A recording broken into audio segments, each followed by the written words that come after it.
And now I'm excited to introduce to you Dr. Feyza Basoglu, who is a graduate of Istanbul University School of Medicine. She completed her adult psychiatry residency at University of Massachusetts Berkshire Medical Center and her child and adolescent psychiatry fellowship at the University of Vermont.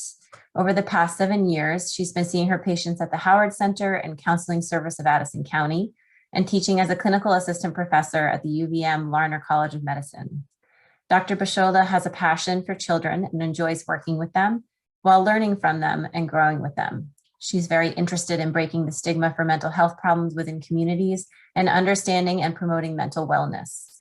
Thank you, Dr. Basoglu, for being here with us today.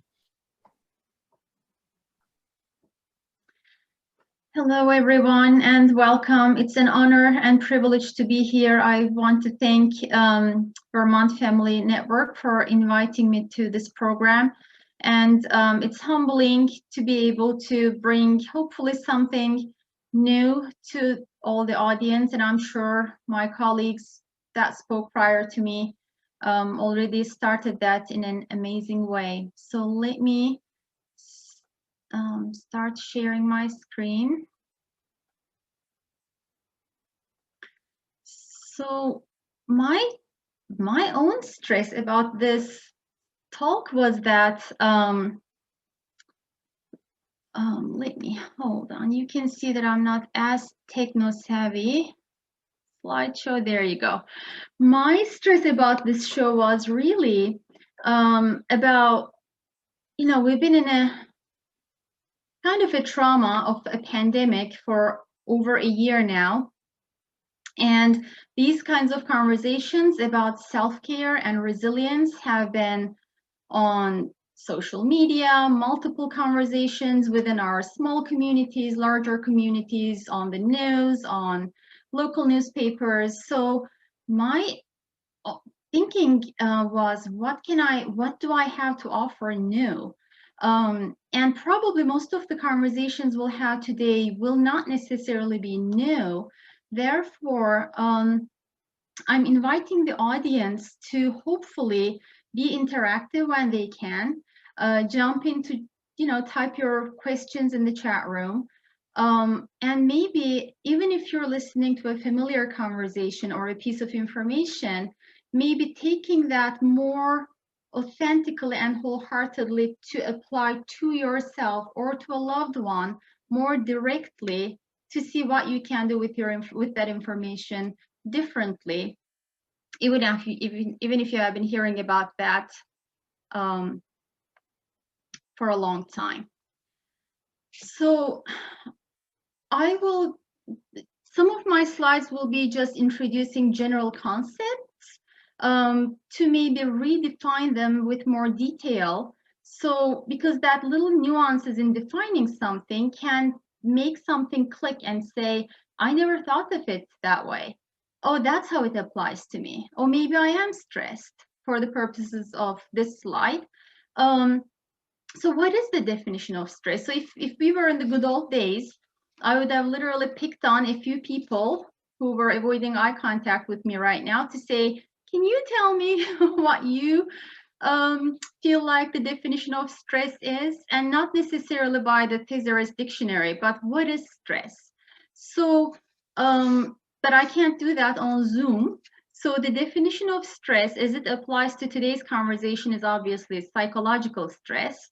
And that speaks to a relationship between a particular relationship between a person and their environment. And there is an interaction in that environment and the person that works in synchrony until it doesn't, because it's either the amount of expectation or demand is exceeding the capacity of that person or the person's resources. And I'm highlighting that. Please keep in mind, or that person's resources to be able to cope with what's going on around them. Another definition is whatever is going on in that environment is endangering that person's well-being or a loved one's well-being or a belonging's well-being. So if you define it that way, well, stress, pandemic, yeah, I get that. But once you expand that definition, I'm sure most of you are seeing the definition of stress as it applies to you with probably more stress pulled in. Oh, I never thought that is a stress, but maybe it is. I'm just not realizing that it is stressful on me. So, and when we start feeling the stress is very individualized. I may start feeling it with 1 unit of stress. Somebody else may need 8 units of the same stress to start feeling symptomatic, if you will. And how that gets determined has, a very well-established biological system to it that we call the HPA axis, right? So this is the hypothalamus, the pituitary, and the adrenal cortex that work in such synchrony. That's the main stress cascade of our system. And there is a negative feedback. So main stress, the stress modulating hormone, the cortisol, if it's just right, everything just works the way it's supposed to be. So the hypothalamus stimulates the pituitary stimulates the cortex, and you release just enough levels of cortisol. And when you have just enough, then it says, I'm done. So the negative feedback stops this, and the negative feedback stops this. So the whole cascade keeps working in a beautiful synchrony until it doesn't. So stress causes that. What else can mess up with this cycle? For example, why do we always talk about the importance of sleep? There is a beautiful like dual rhythm to how cortisol is naturally released in our body. It peaks right after we wake up, and then it comes down a little bit. By mid-afternoon, we have another peak, and then it comes down again, and it goes down to baseline as we sleep, and then it peaks again when we wake up. So that's why keeping a sleep schedule is really important. Go figure that out with teenagers, even little kids during time of pandemics. But that's why it's so important to keep a sleep schedule, for example, because the cascade, the internal cascade, which is prone to being messed up with external stressors, internally has a rhythm to it. And for example, sleep is one way to regulate it. Illness could be a stressor that could bring in more hormones to mess up the cycle.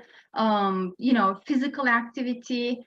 There are many external factors to it, but the main idea here is that there is a biology to why we have these symptoms when we're stressed out. Again, this is probably familiar information, but I would love for you to check in your body and your heart and your mind to see if any of these apply to you, that you never interpreted it as stress before. So you start feeling your muscles tensed up, stomach aches, headaches, hair fall. Hair loss is a big thing, actually, that, well, we know it's because of stress, but we tend to seek all the cosmetic products or the vitamin supplements, but stress is a big cause of hair loss.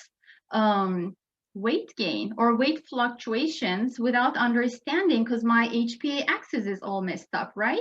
Because stress just, interrupts the synchronic cascade, and the weight gain unexplained and really sticking to you and not losable weight is caused by stress. And post-traumatic stress disorder individuals actually do struggle with weight loss. Forgetfulness, focusing problems, menstrual cycle problems in females, fertility problems, acne, twitches, sleep problems, decreased libido, like and unsatisfactory sexual life, irritability, anger, agitation, that snippy personality, that all comes from stress messing up with our HPA axis. And at this point right now, I'm still talking about not clinical levels of any of these. The body is kind of a little bit shaken. giving subtle symptoms you may or may not be aware even, but we're not at all talking about clinical levels of stress or any signs that's turning into disorders just yet. So, you know, oh, and then there's the mood problems I should obviously pull in here, that you start being withdrawn, fatigued, not really wanting to chat with people, a little bit more isolative, dismissive, maybe not as compassionate, not as willing to help. The mood starts coming down. And then sometimes you have unexplained infections, like one head cold after another, then another strep throat, another, just the immune system gets messed up, right? And these all are very typical at different levels, depending on where your body at baseline is, different levels of stress a body can experience. Now, after that review of familiar information, let's link that to resilience. So the resilience theory is the idea that I think this slide represents it beautifully, like a bamboo. You bend, but you don't break. But the whole idea is the ability to be able to adapt to stress, whether it's an adversity, a change, a trauma, a loss, a tragedy, a threat to you or to your loved ones, whatever stress it may be, you endure it, you just lift yourself to face it without breaking, and it's okay to bend. So that's the idea of resilience. It doesn't mean that resilient people don't have stress in their lives, or they are ever so resourceful that, you know, they can handle it fine. That's not really the idea of the resilience theory. It's more like resilient people are people who can just tap into their resources, recognize their strengths, and pull them up to be able to bend without breaking.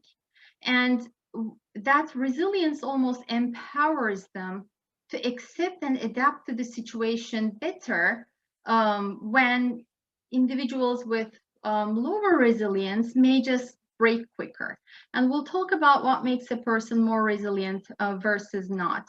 But another thing I want to mention is that resilience is not necessarily I'm born resilient, live through my life all resilient, and that's who I am. It's a changeable state. It's not a permanent state. I may be resilient at this part of my life, but not here, versus some person may have no resilience at all, but through resiliency trainings and purposeful intention of changing the mindset, we can get to a more resilient place. So I just want to, let's see how I'm going to do this. Speaking of resilience, here's something to wake you up. It's right after lunch. Just take a look.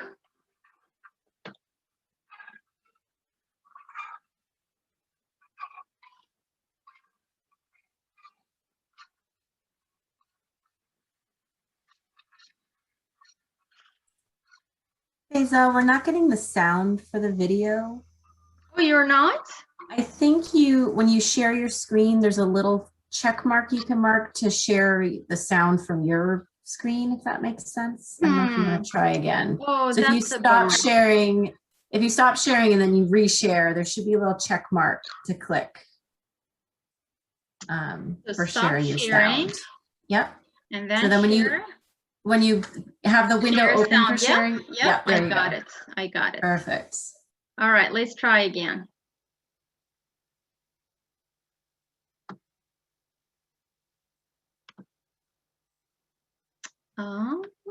There you go. Jack and Jill went up the hill to fetch a pail of water. So they say the subsequent fall was inevitable. They never stood a chance, they were written that way. Innocent victims of their story. Like Romeo and Juliet. written in the stars before they even met. That's love and fate and a touch of stupidity would rob them of the hope of living happily. The endings are often a little bit gory. I wonder why they didn't just change their story. This is important now. We're told we have to do what we're told, but surely This is resilience sometimes now. we have to be a little bit naughty. Just because you find that life's not fair, it doesn't mean that you just have to grin and bear it. If you always take it on the chin and wear it, nothing will change. Even if you're little, you can do a lot. You must select a little thing like little stop you. People sit around and let them get on top of you. Might as well be saying you think that it's okay, and that's not right. And if it's not right, you have to put it right. So that was from Matilda, one like my real all-time favorite musical. And this, I don't know, I couldn't think of any other character that's more resilient than Matilda as a child.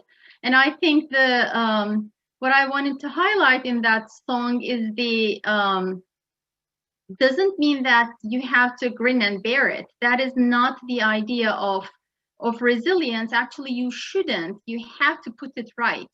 And how you tap into your resources is the difference between resilient people and less resilient people.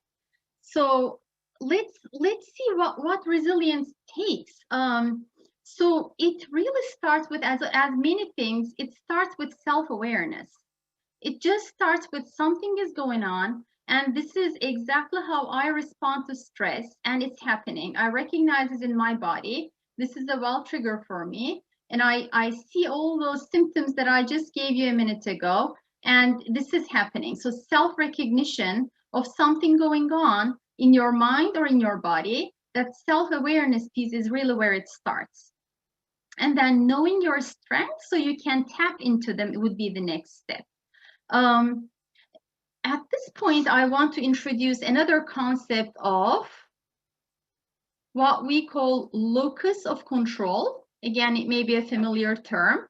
It's basically to be able to say, hold on, what can I control and what can I not control? Let's put a break and then evaluate the situation.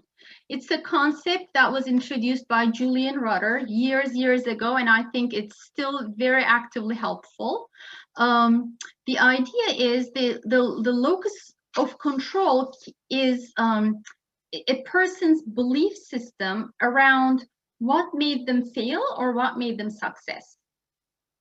We're bound to failing. We're human beings. We're gonna fail regardless. Nobody can be successful at all times through their lives. But a locus of control speaks to the idea of how do I interpret my failures and my successes. And the locus of control can be internal or external. And the internal locus of control speaks to what I can control and what I have control over. Therefore, I say, this is the problem, this is what I can do, and this is what I can't do, which then empowers me. And then for the external locus of control, it feels absolutely helpless. It's always somebody else's fault. There is really nothing much you can do anyway. And then you keep thinking in that miserable place of, this is helpless. There is nothing I can change. So what's the point even in trying? So again, with that self-awareness, resilient people can say, hold on, like take a pause and see what's going to fall apart like the dominoes on the upper side anyway, no matter what I do. I'm not going to stop the pandemic, but what can I do to keep the other half of the dominoes up? And what resources can I tap into to keep as many dominoes as I can, humanly possibly, in my life? So we want to purposefully change our mindset to an internal locus of control place rather than external, which is resentful and blaming and helpless, therefore anxious and depressed. Some examples are, like, I can't change the weather. I was planning a party outside at the park, but it's now raining and it's gone and I'm miserable and I'm embarrassed because I didn't plan it right, as opposed to, shoot, do I have a phone call that I can make? Can I grab a tent from somewhere? Can I just tweak the plans? What can I do? You know, I can control my words, my choices, my efforts. I can ask for help. That's a huge strength, to be able to ask for help at any age. It could be a kindergartner saying, I need help, to the teacher, or it could be a well-established adult saying to a coworker, I messed up, I need help. And that takes a lot of guts and resilience. I can control my actions, my opinions, my attitude. I can take care of myself as much as I can. My thoughts, my boundaries and limits I have to sit with, even sometimes loved ones, without guilt, and that's okay. And then what are the things that I cannot control no matter what? And how can I turn that into a purposeful internal locus of control to feel more empowered and grounded? That gives me an inward, like, peace and stability, even when all my outside is pure chaos. So going back to the resilience, with these little concepts in mind, again, it starts with self-awareness, a purposeful change of the mindset from external to internal, locus of control, and then tapping into social supports. If you remember how I defined stress at the beginning of the slideshow, it's really tapping into the social supports that you may have. And you don't necessarily need a village. It could be 1 or 2 people that you can confide in, but to be able to tap into those is the pure definition of resilience. When you have stress, so you don't break, but you bend. Problem-solving skills, as much as the problem is solvable, as long as the problem is within that little wheel that is in your control, then how can you solve the problem? And then optimism is a great strength. And I'm guessing in the audience, there may be some friends who's thinking, if you only knew my situation, like if you only were in my shoes right now, there is really nothing to be optimistic about. I'm sure, you know, there are those of us that feel so impossible to be optimistic because whatever they may be going through. And I think that's nothing to sugarcoat. If you're going through something like that, that's real.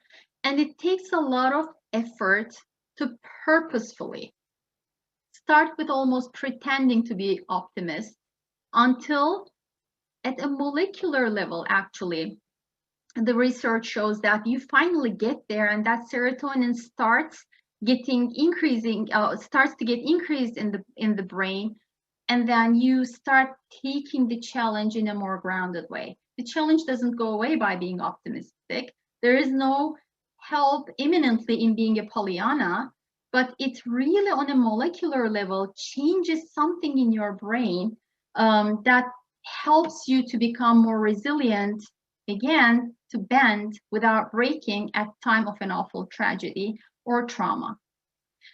I just want to differentiate between some types of resilience right now when we're in the middle of a community resilience, the whole globe, the whole country, the whole state, the whole town, the whole extended family, and then your little cute small family. It could be just you and your cat. But we're going through a community resilience test, if you will, with the pandemic. And then there is the physical resilience, in that how much can you endure this? How much more can you do Zoom? How much more can your eyes and brain take it? How much more can you stand having another holiday without your family? That gets to your like physical toxic level of anger.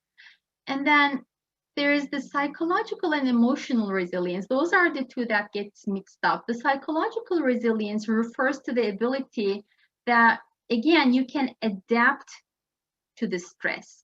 Whereas the emotional resilience is that EQ that people talk about.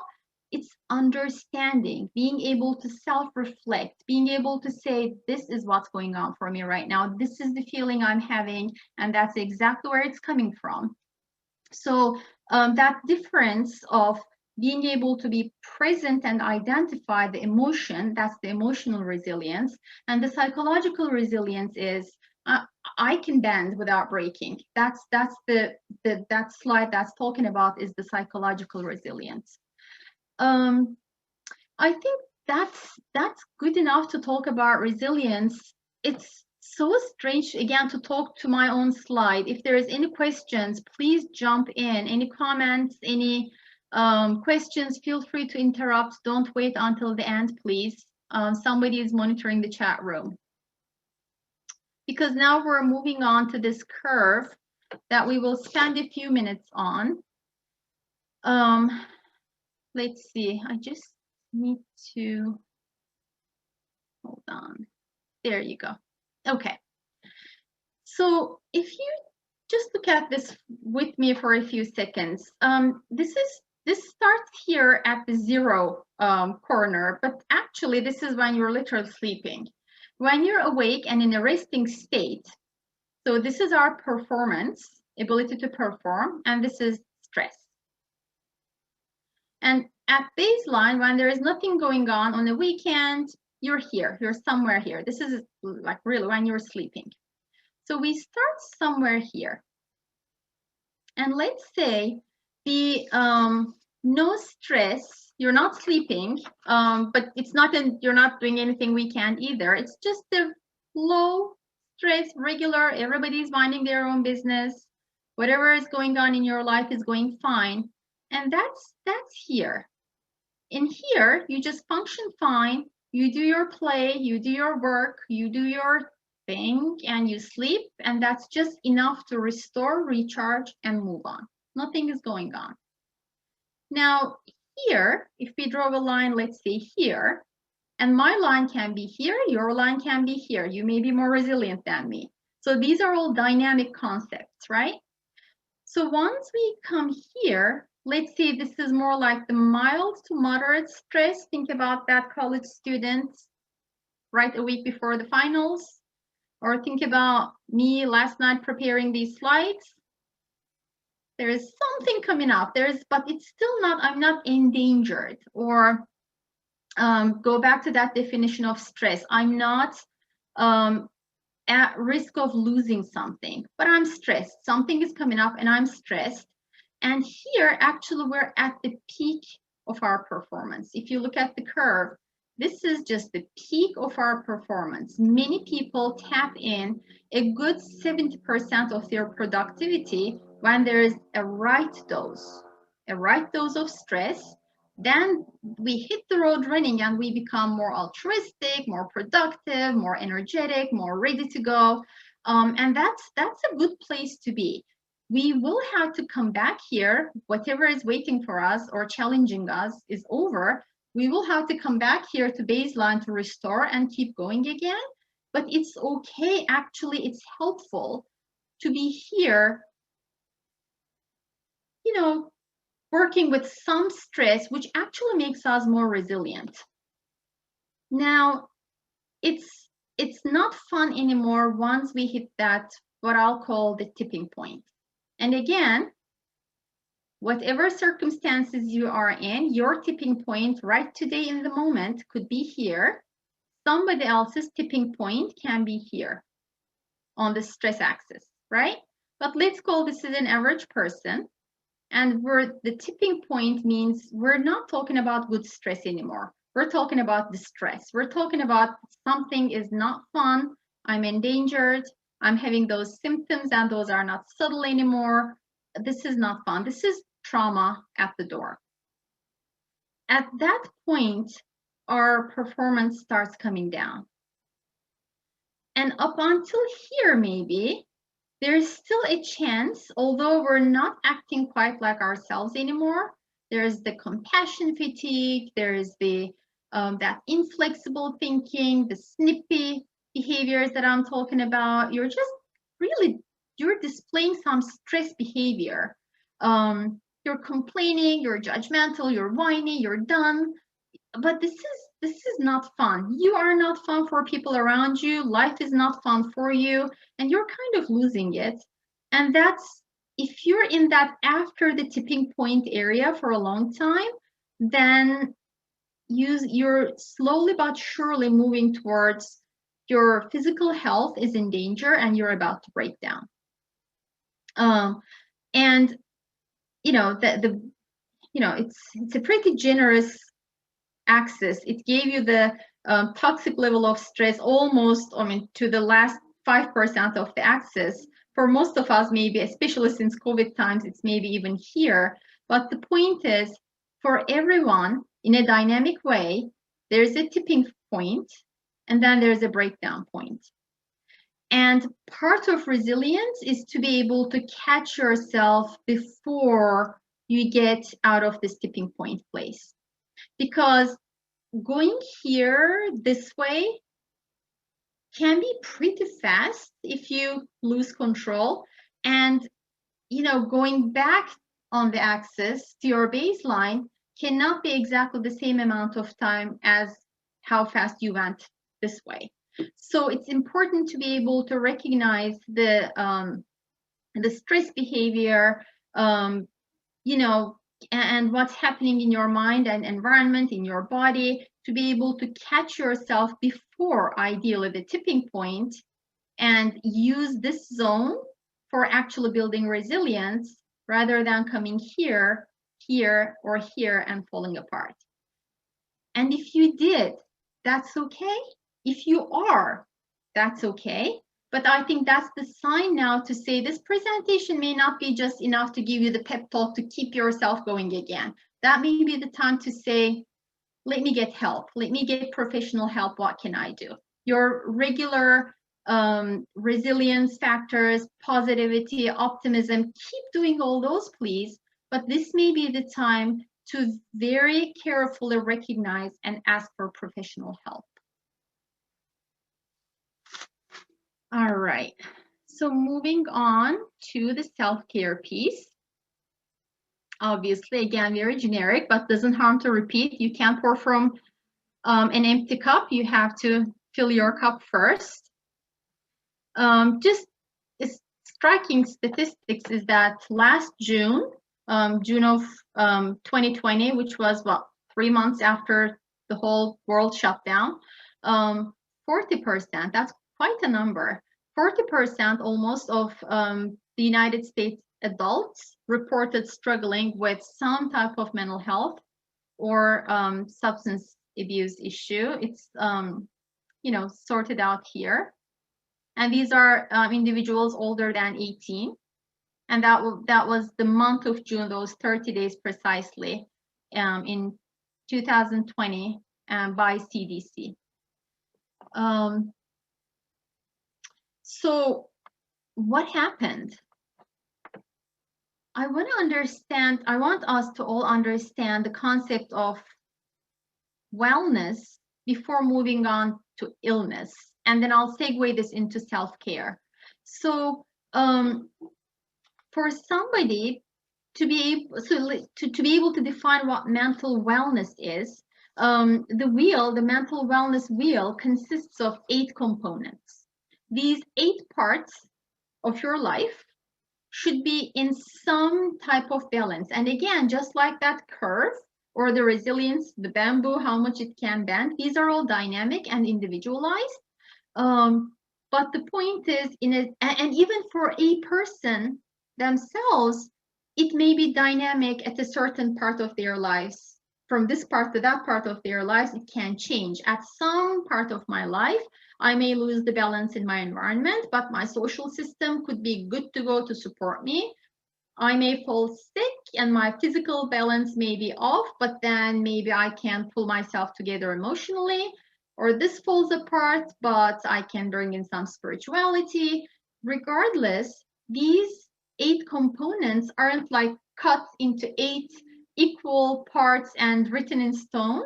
They are all dynamic, but the point is, again, recognizing which one is falling apart. So which one can I pull up more to balance my wellness wheel, not to become ill.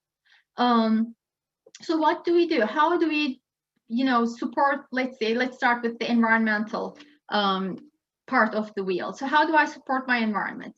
I start with my home, right? It's the little cozy space we live in.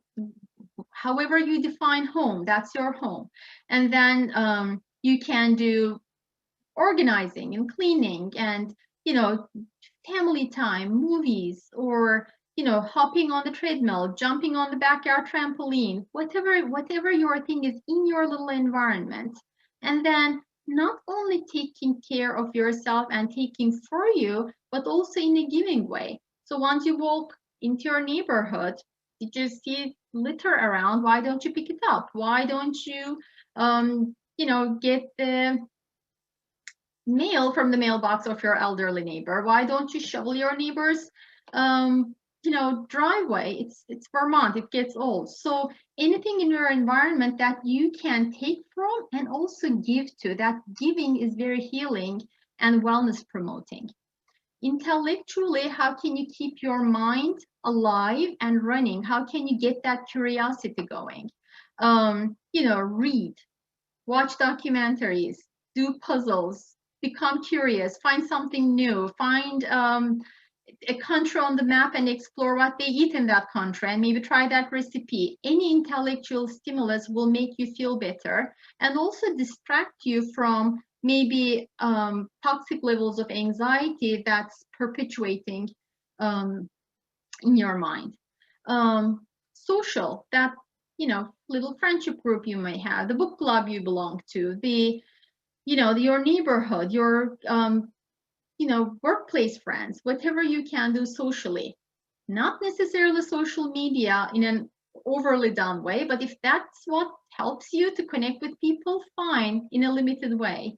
So social wellness. Physical wellness, of course, goes without saying that some type of movement, and psychiatry is increasingly becoming aware of the importance of nutrition. So what you put in your body, how you move your body around, what you expose your body into, what you put in your body in a healthy or unhealthy way. So your physical wellness is very important for your mental wellness.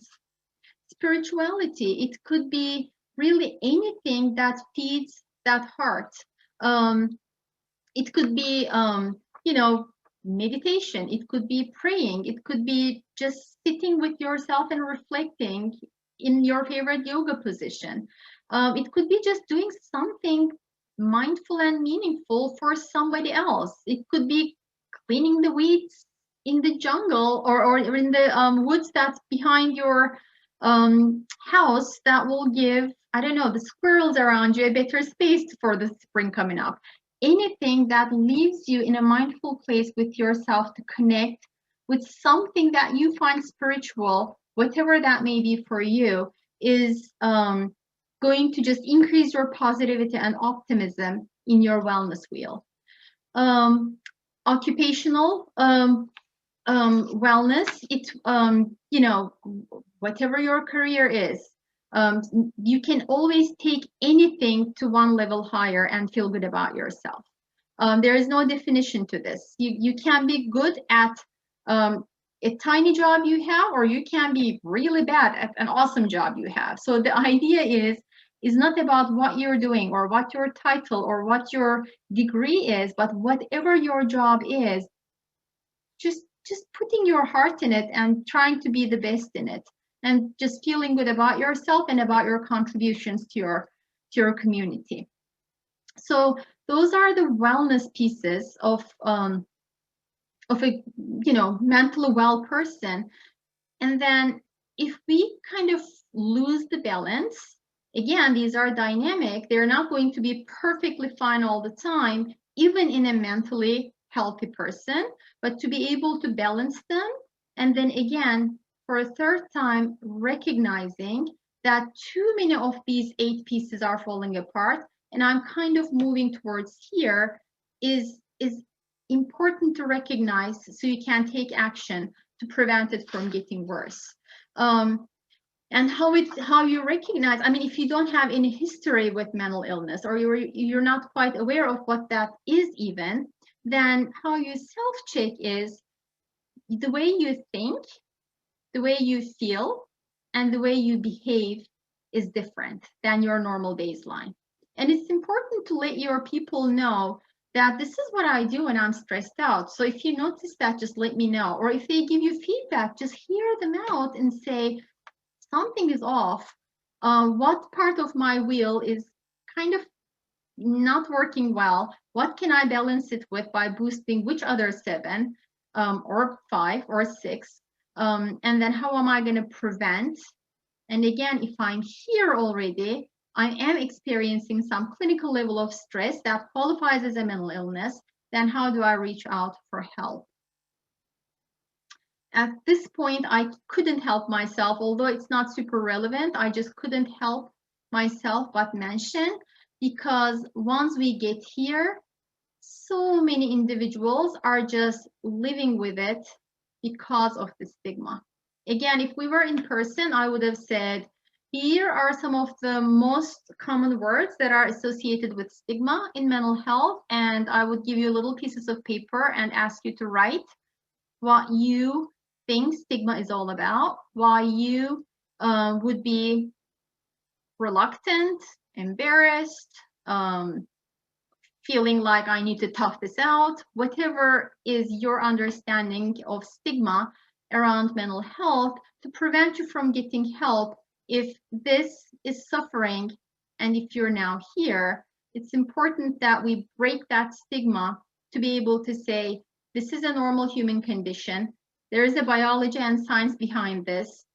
This is no different than any other medical condition. I cannot be unkind to myself. I need to break this stigma. I need to get help.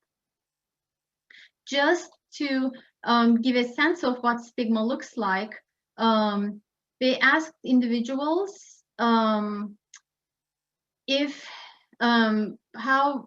they would not want somebody with a mental illness to move next door to their home, and 38% of the people said, yeah, I wouldn't want that. They asked, would you like to spend an evening socializing with somebody with a mental illness, diagnosed mental illness? 56% said, I wouldn't do that. And they asked, how about if you would make friends with a person with a mental illness? 33% of individuals said, I wouldn't. How about having a colleague working closely with you? 58% said no. And how about somebody with a mental illness marrying into your family? Like, look at that. 68% of individuals said, no, I would not want anybody with a mental illness to marry into my family. This is how serious, even in this day and age, stigma is. And it's partially education, partially shame, partially not knowing how to get help, and partially not, being able to identify necessarily why am I even not getting for help. Again, goes back to that self-awareness. Okay, this is what I'm doing, but why am I doing that? And the lack of being able to work on that to get the courage to get the help you may need. There are some self-care assessments that you can readily find online. Again, nothing groundbreaking, no rocket science here, but sometimes, again, when you check these boxes, you say, oh, you know what? I have not done this, for example. This is eating regularly and healthily, exercising, getting regular medical care, time off, moving your body, all the, getting enough sleep, keeping hydrated, comfortable clothing. Who would identify that as self-care, right? But I don't know who came up with the idea of high heels, but I don't know, I dread them. But that even can be the care you need. But checking those boxes out may bring it to your awareness And again, just, if you can just simply Google SelfCare Assessments, these are all tools that come up just to quickly, do I have fever? Let me put my thermometer in so I know if I'm going to school today or not. Just like a little thermometer to see what you're missing, what you may be pulling in. Another one I like is that, and this is something that probably what comes on Google wouldn't apply to you, but these are the things that you can do for yourself, to write your own list.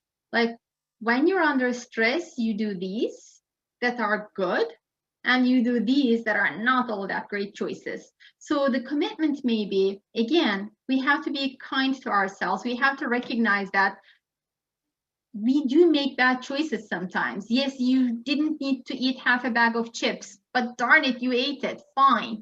And yeah, you haven't exercised in 6 months. You have to pick, the idea isn't to be perfect immediately off the bat, but it's, if I start and find 8, 9 things that I normally enjoy doing, even if I've been slacking on them, and some really poor choices that I'm making, if you can swap one with the other between the boxes and eliminate one bad choice and replace it with one healthy self-care choice, that's a great start.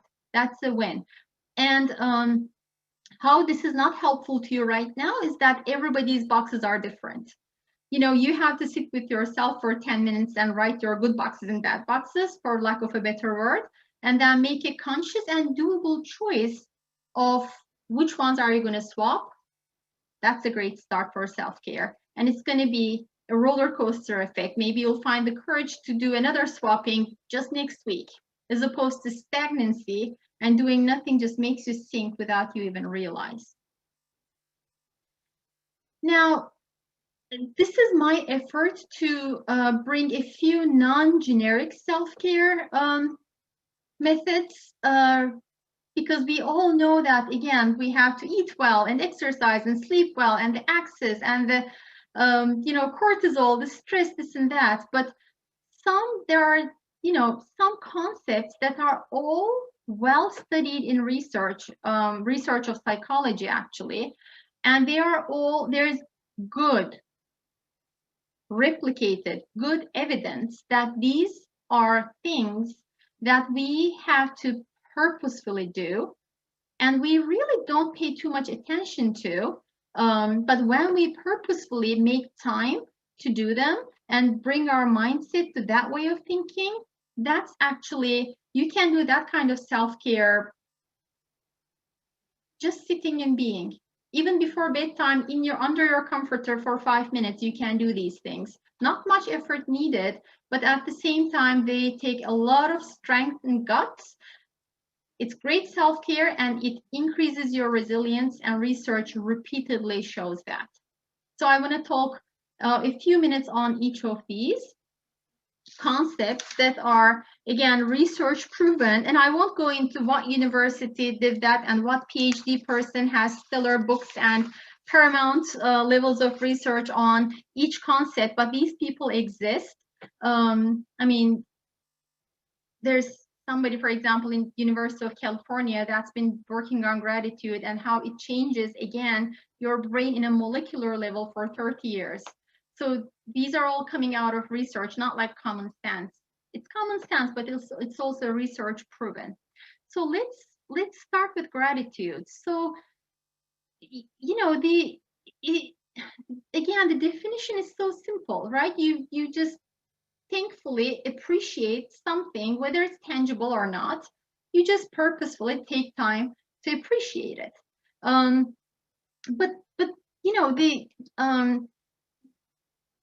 I feel like human beings, as a mammal, as an animal species, we cannot fly in the skies. We cannot swim under the oceans. We don't have camouflaging, skin changing skills. We don't have all those miraculous things some animals do. But we are blessed with something that's so unique to us as the human species, which is thinking. Just the power of thinking. It could be a curse too if you don't shape your thinking, but you can do so much with that power of that unique blessing that us animals, we mammals have, that none of the other, I mean, yes, dogs are smart and elephants have a great memory, that all that, but the ability, the uniqueness of what or how a human being can think is profound. And gratitude is really that highest form of thinking, if you think about it. Where it has to be hard, really hard, is it may be again that you may be in such a part of your life, such a phase of your life, is that you may be really struggling to find anything to be grateful about. And that's when it becomes hard. But what the research shows is that it doesn't have to be something big. It could be something as simple, and this is actually a true story for me. The coffee person at Starbucks spelled my name right. Thank you for trying. Simple, very simple things. Picking an orange from the grocery store. Just being mindful about the fact that somebody took time to pick it for you in a field, in what state, who knows. Somebody took time to load it to the truck. Somebody drove that truck to the store. Somebody put it on the shelf. You, with your healthy body, worked and made the money to buy it. You came home, you peeled it, and that mindful eating, and that simple orange. If you have the right mindset, and that takes a lot of work and practice, especially if you're under tremendous stress, especially if that stress is moving on to that mental illness, depression, anxiety phase, it may become hard to you being grateful about an orange. So that's why it takes so much practice. But once you practice enough and get to that mindset, it becomes such a powerful thing to change you and your thoughts and feelings, that you almost look back and feel sorry about that absence of gratitude days you had. So, you know, what do we say to people in therapy? Yeah, write two things that you're grateful today. Such a generic thing. Even on Facebook, it comes up all the time, right? But if you really, really think about it in an invested way, with the mindset that I'm going to try this genuinely. My life stinks right now. You know, my husband lost his job. My child, I get calls from the school every day. My child has a disability that there isn't even any cure for. I have caregiver fatigue. I like, what is it to be grateful about? And again, it doesn't have to be anything big for that molecular level of change happening in your brain. It's, in my mind, honestly, it's easier to hop on the treadmill and run for an hour.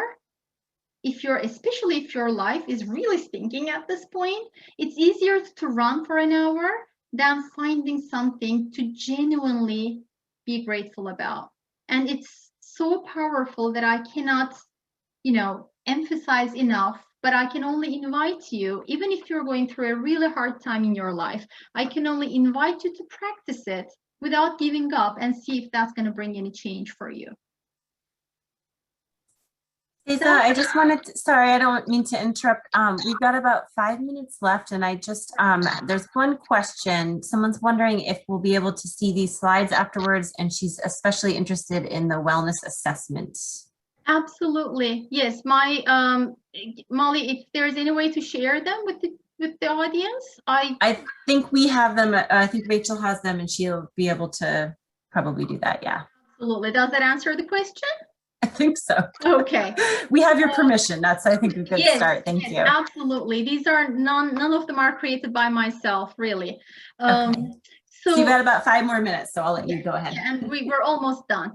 So, and then, self-acceptance and compassion, just like gratitude, there are people studying these resilience factors in different universities, in big studies.